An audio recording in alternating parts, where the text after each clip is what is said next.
Berikutnya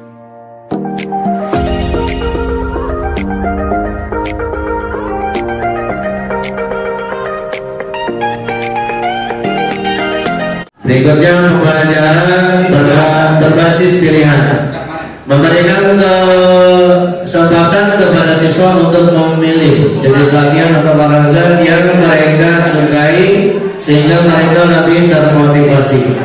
Lalu feedback atau dukungan, maksudnya feedback dan dukungan, memberikan kembali yang konstruktif dan dukungan kepada siswa berdasarkan kemajuan individu siswa. Selanjutnya, menerapkan prinsip-prinsip latihan kebugaran dalam pembelajaran PJK berdasarkan prinsip individuality. Beberapa prinsip dalam dasar yang sejalan dengan prinsip individuality meliputi yaitu kesesuaian, latihan harus sesuai dengan karakteristik fisik dan psikologi individu. Lalu kemandirian, memberi siswa kesempatan untuk mengatur tujuan pribadi dan memilih jenis latihan. Selanjutnya peningkatan bertahap. Latihan harus ditingkatkan secara bertahap sesuai kemampuan individu untuk menghindari cedera. Dan fleksibilitas, menyediakan variasi dalam jenis latihan untuk memenuhi preferensi yang berbeda. Terakhir, penerapan latihan dalam pembelajaran PJOK berdasarkan prinsip individuality. Dalam pembelajaran PJOK dapat dilakukan dengan cara yang pertama, menyusun rencana personal, mengembangkan rencana latihan yang bersifat personal dan fleksibel sehingga siswa dapat memilih aktivitas yang sesuai dengan tujuan mereka. Lalu yang kedua, evaluasi berkala untuk memantau perkembangan siswa dan menguasai dan menyesuaikan program latihan sesuai kebutuhan. Ketiga, penggunaan teknologi, memanfaatkan aplikasi atau alat digital yang membantu siswa dalam memantau kemajuan dan menyesuaikan latihan mereka. Lalu yang keempat, diskusi kelompok, mendorong siswa untuk berbagi pengalaman dan kemajuan mereka yang dapat memberikan motivasi dan inspirasi satu sama lain. Yang itu penjelasan tentang prinsip individuality dari kelompok 5 ya, yang terkait akan latihan kebugaran. Terima kasih atas perhatiannya. Assalamualaikum warahmatullahi wabarakatuh. Kami dari kelompok 1 akan menjelaskan tentang prinsip overload. Terdiri dari Kak Pedri, Kamu Ahmad dan Wahyu Joinul Yakin dengan saya sendiri. Nah, di sini prinsip overload. Latihan kebugaran menurut prinsip overload adalah proses latihan fisik yang dirancang untuk meningkatkan kebugaran fisik dengan cara memberikan beban atau stres yang lebih besar dari biasanya kepada tubuh. Dalam konteks kebugaran, prinsip overload diterapkan dengan cara-cara berikut. 1. Meningkatkan beban. 2. Meningkatkan intensitas. 3. Meningkatkan volume. 4. Meningkatkan durasi. 5. Mengubah jenis latihan. Nah, itu berikutnya dalam pembelajaran PJOK menerapkan latihan kebugaran yang mengikuti prinsip overload dapat dilakukan dengan cara terstruktur dan disesuaikan dengan kemampuan serta kebutuhan siswa. Langkah-langkah yang bisa diterapkan untuk mengintegrasikan prinsip overload dalam pembelajaran. 1. Penilaian awal. 2. meningkatkan beban secara bertahap. 3. Variasi latihan. 4. Latihan interval. 5. Pemberian tantangan individu. 6. Monitoring dan umpan balik. 7. Keselamatan dan pemanasan. Nah, mungkin akan dilanjutkan sama teman saya yaitu Pak Muhammad Nawawi. Baik, langsung ke prinsip-prinsip dasar latihan kebugaran yang sering digunakan dalam pembelajaran PJOK. Di antaranya ada prinsip overload, prinsip spesifitas, prinsip progresi, ada prinsip reversibilitas, ada prinsip variasi, prinsip individualitas, ada prinsip pemulihan dan prinsip keseimbangan. Terus penerapan prinsip-prinsip latihan kebugaran dalam pembelajaran PJOK dapat dilakukan dengan strategi yang dirancang untuk memastikan setiap siswa mengalami peningkatan kebugaran fisik secara bertahap dan sesuai dengan kemampuannya. Dan juga dalam prinsip overlap itu dengan menerapkan prinsip-prinsip ini di dalam pembelajaran PJOK, siswa dapat meningkatkan kebugaran yang signifikan dan baik. Terus juga prinsip overlap adalah prinsip-prinsip yang ini membantu guru untuk merancang latihan yang aman, efektif dan sesuai dengan kebutuhan serta kemampuan siswa. Demikian dari kelompok 1, diantaranya Kak Fendi, saya dan Kak Wahyu. Terima kasih. Mungkin nanti ada tambahan dari rekan-rekan kelompok yang lain. Terima kasih. Assalamualaikum warahmatullahi wabarakatuh. Assalamualaikum warahmatullahi wabarakatuh. Kami dari kelompok 3 yang terdiri dari saya sendiri, Kak Fahmi dan Kak Bus akan membahas tentang prinsip specificity di latihan kebugaran. Prinsip specificity adalah prinsip dasar dalam latihan kebugaran yang menekankan pentingnya melatih tubuh sesuai dengan tujuan spesifik yang ingin dicapai. Penerapannya adalah yang pertama, meningkatkan daya tahan kardiorespiratori yang terdiri dari latihan spesifiknya adalah berlari, bersepeda, berenang. Selanjutnya ada meningkatkan fleksibilitas yang latihan spesifiknya adalah yoga dan pilates. Selanjutnya juga ada meningkatkan keterampilan motorik yang merupakan latihan spesifiknya adalah latihan keseimbangan dan latihan koordinasi. Selanjutnya ada peningkatan intensitas. Prinsip specificity bisa diterapkan dengan meningkatkan intensitas latihan. Ini bisa mencakup meningkatkan kecepatan, jumlah aktivitas, atau mengubah interval latihan. Yang terakhir adalah latihan interval, di mana latihan interval dapat diterapkan dalam aktivitas latihan kebugaran untuk memberikan stimulus yang lebih besar pada sistem kardiorespiratori dengan menggabungkan interval cepat dan interval pemulihan yang lebih lambat yang dapat membantu meningkatkan kapasitas aerobik. Sekian dari kami, terima kasih. Wassalamualaikum warahmatullahi wabarakatuh. Yang belum datang Kak Ibrahim sama Kak datang Kak Sobari, Kak Ibrahim sini sasi Ali Rodi. Oh ya Kak Ali, 3 Ali itu dia harus 2 itu. Kak Ali sama Kak Ibrahim. Tadi mah di sini yang 3-3. Kalau mau di kelompok kayak gitu kurang.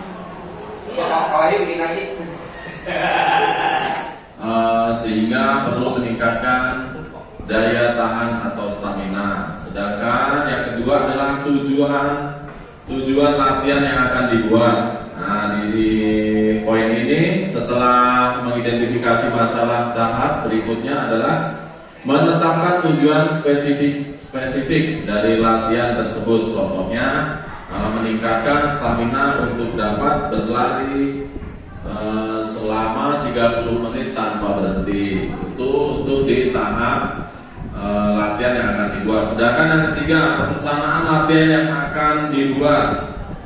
Tahap ini mencakup penyusunan rencana latihan yang spesifik menggunakan pedoman FITT, Ini mencakup frekuensi, identitas, durasi, dan jenis latihan yang sesuai dengan tujuan yang telah ditetapkan. Contohnya, menyusun latihan kardio 3 kali seminggu dengan durasi 30 menit per sesi, serta latihan kekuatan 2 kali seminggu dengan intensitas sedang. Nah, itu untuk poin perencanaan latihan yang akan dibuat. Sedangkan yang keempat adalah prinsip dasar latihan yang digunakan.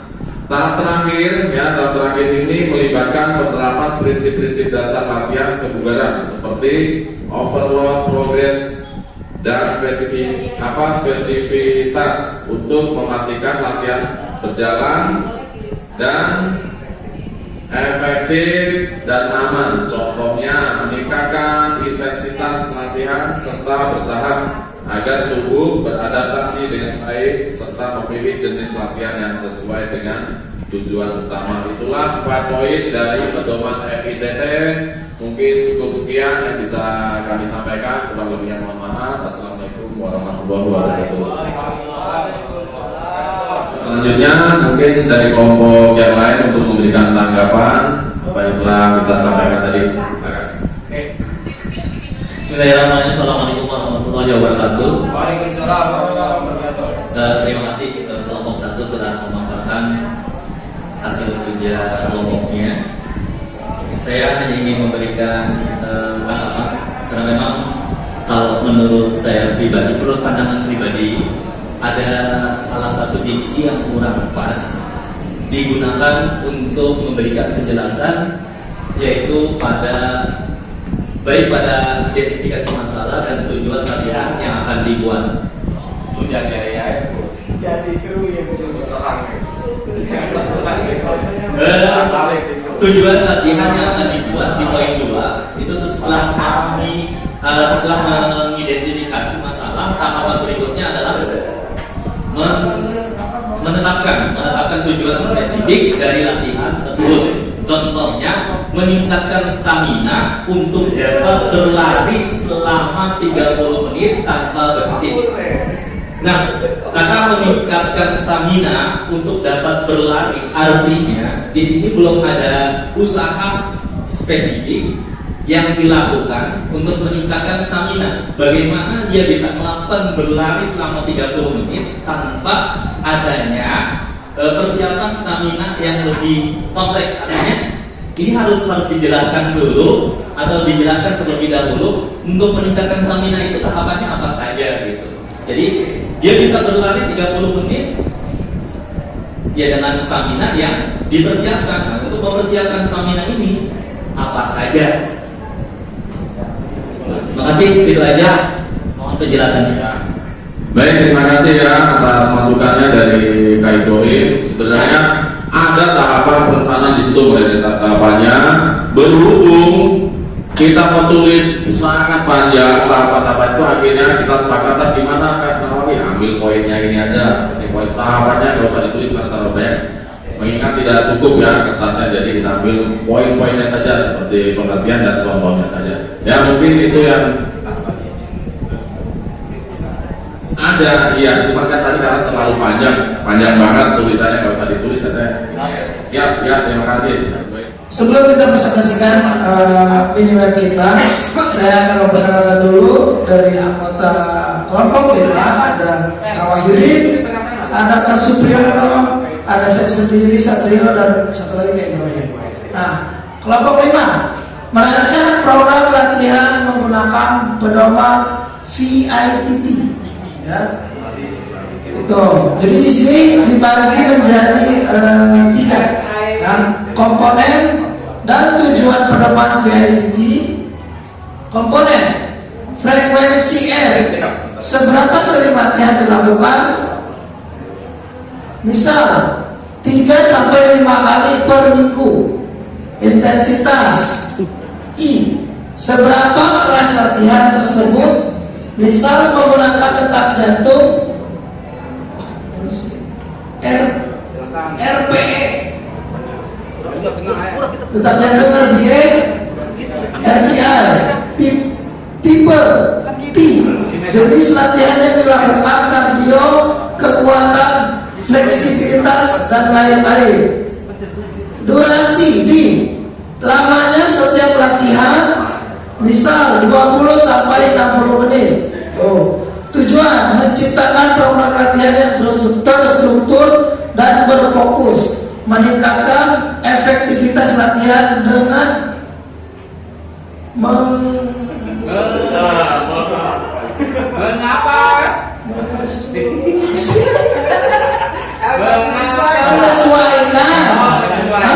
menyesuaikan kemampuan sesama dengan tipuan dan kemampuan individu, memastikan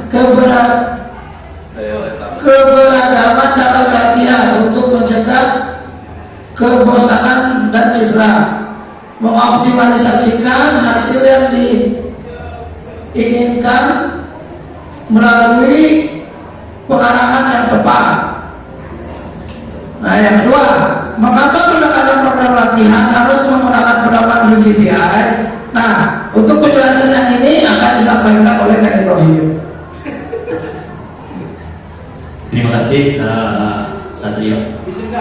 Izin melanjutkan. Yang kedua adalah mengapa pendekatan program latihan harus menggunakan pedoman FIT. Yang pertama adalah personalisasi. Personalisasi itu pedoman FIT memungkinkan penyesuaian program latihan berdasarkan kebutuhan dan tujuan individu sehingga lebih efektif. Yang kedua, pengukuran. Dengan komponen yang jelas, kemajuan dapat diukur secara objektif. Yang ketiga adalah keselamatan tujuan. Menggunakan FIT membantu peserta fokus pada tujuan. Yang keempat, pencegahan cedera dengan mengatur frekuensi dan intensitas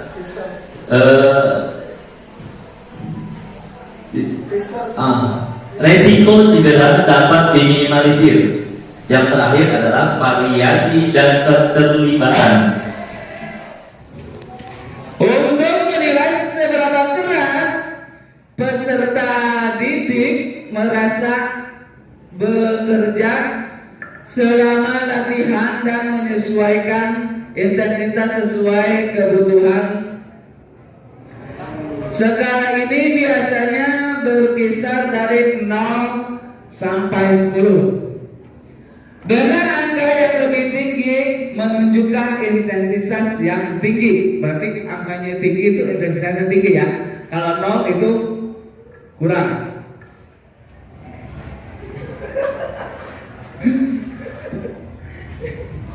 Pengukuran denyut jantung. Nah, denyut jantungnya diukur. Detak jantung. Kalau nggak tahu denyut, detak ya. Denyut menadi.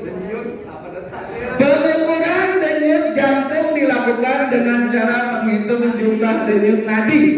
Nah, denyut nadi seperti saya ini dekat kayak ini denyut jantung saya oh ya detak.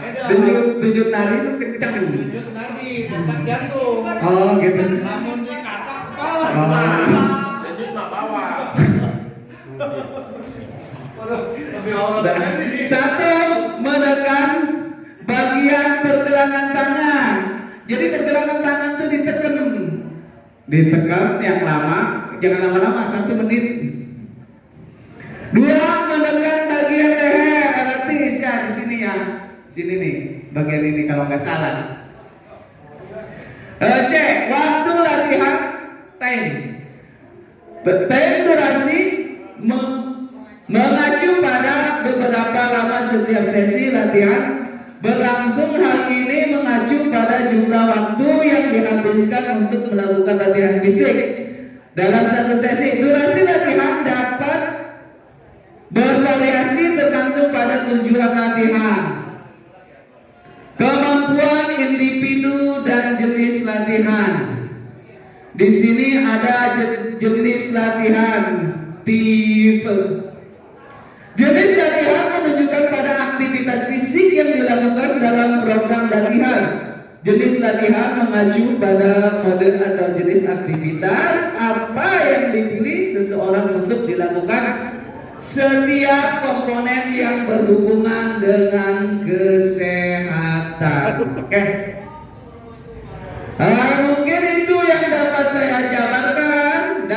kelompok 3 ya dari pedoman VITT, mungkin kalau misalkan ada tanggapan atau tambahan tolong dicatat, ditempel di sini ya, apa kekurangannya dan apa kejelekannya dan apa kebagusannya gitu.